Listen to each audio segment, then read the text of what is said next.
آپ کے سامنے پیش کرنی ہے۔ بہت سارے لوگ یہ کہتے نظر آتے ہیں کہ آج کل مہنگائی بہت ہے، ہماری جو ارننگز ہیں وہ کم ہیں، ہماری سپینڈنگ زیادہ ہیں، ہمیں خرچہ پورا نہیں ہوتا ہے، کوئی وظیفہ بتا دیں رزق میں برکت کے لیے۔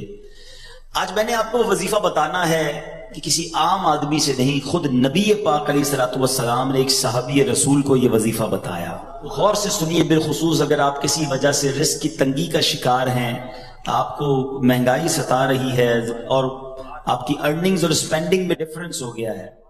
نبی پاک علیہ الصلوۃ والسلام کی بارگاہ میں ایک صحابی رسول آئے اور عرض کرتے ہیں، اس حدیث کے راوی ہیں حضرت سہل بن سعد رضی اللہ تعالیٰ عنہ۔ آپ کہتے ہیں ایک شخص نبی پاک کی بارگاہ میں حاضر ہوا، اس شخص نے پیارے آقا علیہ الصلوۃ والسلام سے یہ کمپلین کی کہ حضور پیسے پورے نہیں ہو رہے، گھر بڑا ہے، کھانے والے زیادہ ہیں، میری روزی میں تنگی ہے۔ نبی پاک نے اسے ریپلائی کیا دیا؟ نبی پاک نے فرمایا جب بھی گھر میں جایا کرو تو گھر میں جا کر سلام کیا کرو، چاہے گھر میں کوئی ہو یا نہ ہو، پہلی بات۔ پھر فرمایا اس کے بعد میری ذات پر، نبی پاک فرماتے مجھ پر درود پڑھا کرو۔ پھر تیسری بات فرمایا پھر ایک بار سورہ اخلاص پڑھ لیا کرو۔ اب میں ریپیٹ کروانا چاہوں گا، جس طرح آپ اپنے اسکول، کالج، یونیورسٹی کا سبق یاد کرتے ہیں، تھوڑا سا اس کو ریوائز کر لیں تاکہ آج یاد ہو جائے۔ تین باتیں نبی پاک نے فرمائی۔ پہلی بات، گھر جا کر سلام کرنا ہے۔ کیا کریں گے گھر جا کر؟ کوئی ہو یا نہ ہو۔ پھر اس کے بعد آپ نے نبی پاک پر درود پڑھنا ہے، پھر سورہ اخلاص پڑھنی ہے۔ یہ تین باتیں نبی پاک نے صحابی رسول کو بتا دی۔ اب رزلٹ کیا، ریوارڈ کیا ملا؟ اس شخص نے ایسا ہی کرنا شروع کر دیا۔ آفٹر دیٹ رزلٹ کیا ملا؟ اللہ نے اتنے رزق میں برکت ڈال دی کہ اس کے پڑوسیوں اور رشتہ داروں کو بھی وہ بانٹنے لگ گیا۔ درود پاک، سبحان اللہ، یہ ایک ایسا وظیفہ ہے کہ نہ جانے اس کے کتنے فوائد ہیں۔ آپ کو جو پرابلم ہے آپ درود پاک پڑھیں اس نیت سے، اللہ پاک اپنے کرم سے اپنے حبیب علیہ الصلوۃ والسلام کے صدقے اس پرابلم کو دور کر دیتا ہے۔ تو براہ کرم اگر میرا کوئی بھائی، میری کوئی بہن، کوئی ویور کسی طرح کی بھی رزق کی تنگی کا شکار ہے، یہ وہ وظیفہ ہے، یہ وہ فارمولہ ہے جو خود نبی پاک علیہ الصلوۃ والسلام نے عطا فرمایا۔ جب بھی گھر جائیں سلام کریں، درود پاک پڑھیں، سورہ اخلاص پڑھیں۔ اللہ کریم سے دعا ہے رب کریم ہم سب کے رزق حلال میں برکت عطا فرمائے۔ دنیا تو مختصر ہے نا، 60 سال، 50 سال، 70 سال، ماں باپ کی دعا لگ گئی تو 100 سال، پھر تو جانا ہی ہے نا۔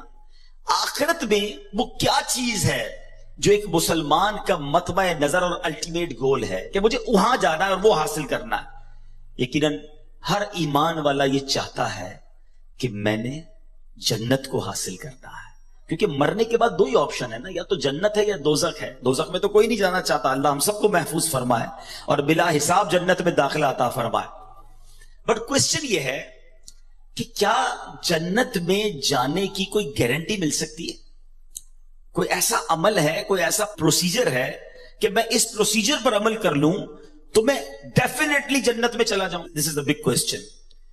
جناب اللہ نے رزق کا وعدہ تو کیا ہے، جس کی اسٹرگل میں ہم ساری زندگی گزار دیتے ہیں، مگر اللہ نے جنت کا وعدہ نہیں فرمایا، مغفرت کا وعدہ نہیں فرمایا۔ ٹھیک ہے نا، جنت تو مرنے کے بعد پتا چلے گا کس کو ملنی ہے کس کو نہیں ملنی ہے۔ آج جو ٹاپک ہے میرا کہ کیا جنت کی گارنٹی مل سکتی ہے؟ جی ہاں، آج میں نے آپ کو انشاءاللہ احادیث کے ذریعے کچھ بتانا ہے کہ جنت کی بھی گارنٹی مل سکتی ہے۔ And this is not a big deal. We have to do something جو ہم نے اپنی لائف میں کرنا ہے اور ہم جنت انشاءاللہ گارنٹیڈ حاصل کر سکتے ہیں۔ اور جنت ہے کیا؟ مثال کے طور پہ آپ کو جب تک ریوارڈ ہی نہیں پتا کہ آپ یہ حاصل کر لیں گے اگر یہاں یونیورسٹی سے اس گریڈ میں پاس کر لیں گے تو آپ پڑھتے ہی نہ، آپ کو نظر آ رہا ہوتا ہے کہ یار یہاں پہنچوں گا تو یہ مل جائے گا۔ میں مختصراً حدیثوں کے ذریعے اور قرآن پاک کی آیات کے ذریعے پہلے تھوڑا سا ڈیفائن کرنا چاہتا ہوں کہ اللہ نے جو جنت بنائی ہے وہ ہے کیا، وہ کتنا بڑا ریوارڈ ہے، کیا اس سے بڑا بھی رب کا کوئی انعام ہے؟ سبحان اللہ۔ حضرت ابو ہریرہ رضی اللہ عنہ اس حدیث کے راوی ہیں اور ترمذی شریف کی حدیث ہے۔ کہتے حضور ہم نے نبی پاک سے عرض کی، یا رسول اللہ صلی اللہ تعالی علیہ وسلم ہمیں جنت اور اس کی تعمیر کے متعلق بتائیے، جنت ہے کیسی ہے، اس کے مکان کیسے ہیں، اس کی تعمیر کیسی ہے؟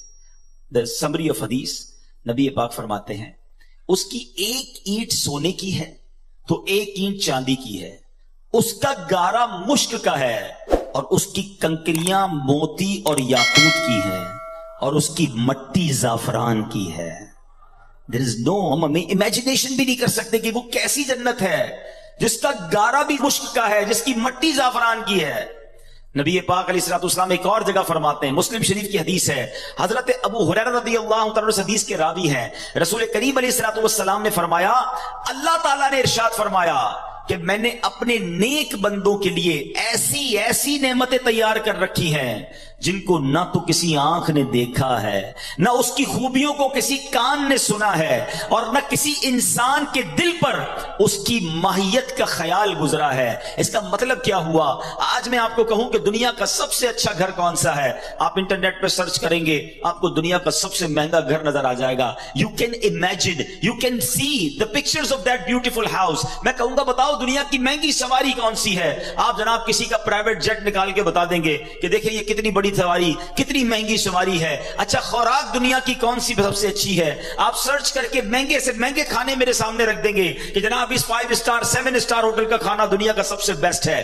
Because we have to chance to see those pictures. ہم پکچرز دیکھ سکتے ہیں، ہم امیجن کر سکتے ہیں کہ رب فرماتا ہے، حدیث قدسی ہے، نہ کسی آنکھ نے دیکھا، نہ کسی کان نے سنا، نہ کسی ذہن کا خیال پہنچا. ہماری امیجنیشن سے بھی بیونڈ، ہم سوچ بھی نہیں سکتے.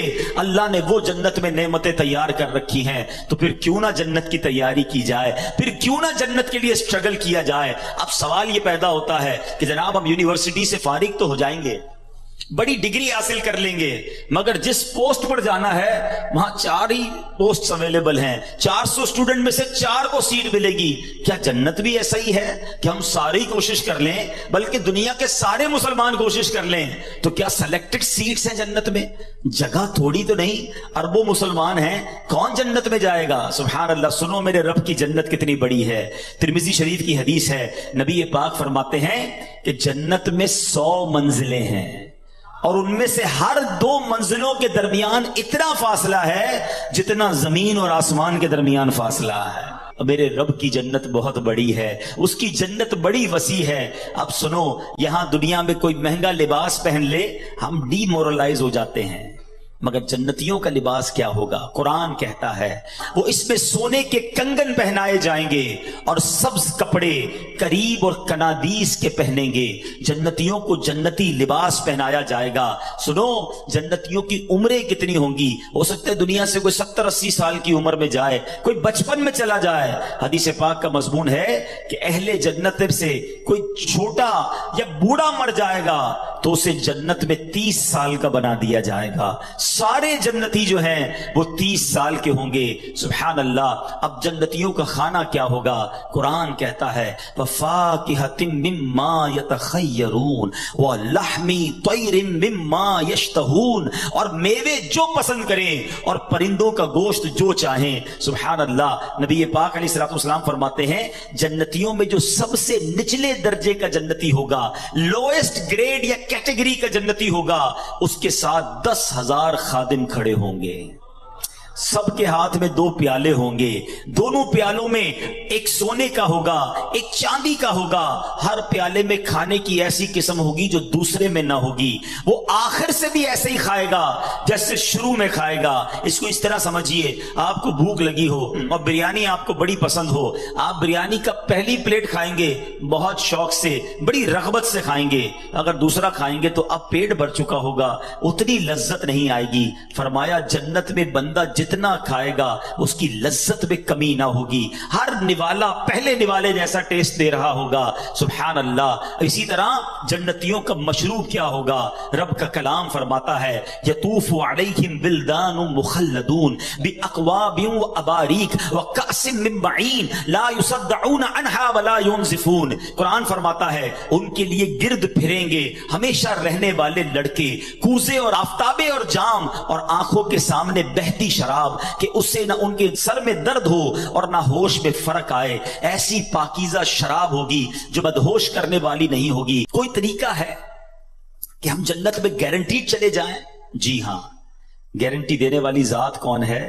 وہ ذات ہے جس کو رب نے اپنے خزانوں کا مالک بنایا ہے. اللہ کے حبیب جناب رحمت للعالمین صلی اللہ تعالی علیہ وسلم کی اب میں نے آپ کو حدیث سنانی ہے، اور یہ حدیث بخاری شریف کی حدیث ہے۔ نبی پاک فرماتے ہیں، حدیث پاک کا مضمون سمری آف حدیث، جو مجھے دو چیزوں کی گارنٹی دے دے میں اسے جنت کی گارنٹی دیتا ہوں۔ اس کا مطلب کیا ہوا؟ there is no big list، تو بہت بڑی لسٹ نہیں ہے۔ اے اسٹوڈنٹس، مجھے سننے والے جتنے لوگ سن رہے ہیں، دو چیزوں کی گارنٹی مانگی ہے نبی پاک نے۔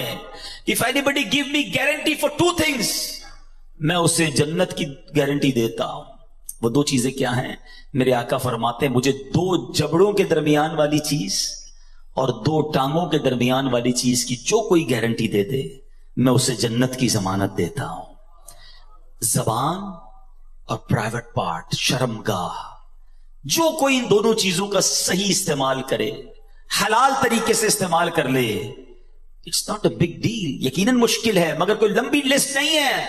اگر ہم اس پر کانشیس ہو جائیں، پلان کر لیں، آج سے اپنے اوپر لازم کر لیں کہ میں نے اپنی زبان اور اپنی شرمگاہ کی حفاظت کرنی ہے، سبحان اللہ، نبی پاک اللہ کے حبیب ہیں، وعدہ فرما رہے ہیں کہ میں اسے جنت کی ضمانت دیتا ہوں۔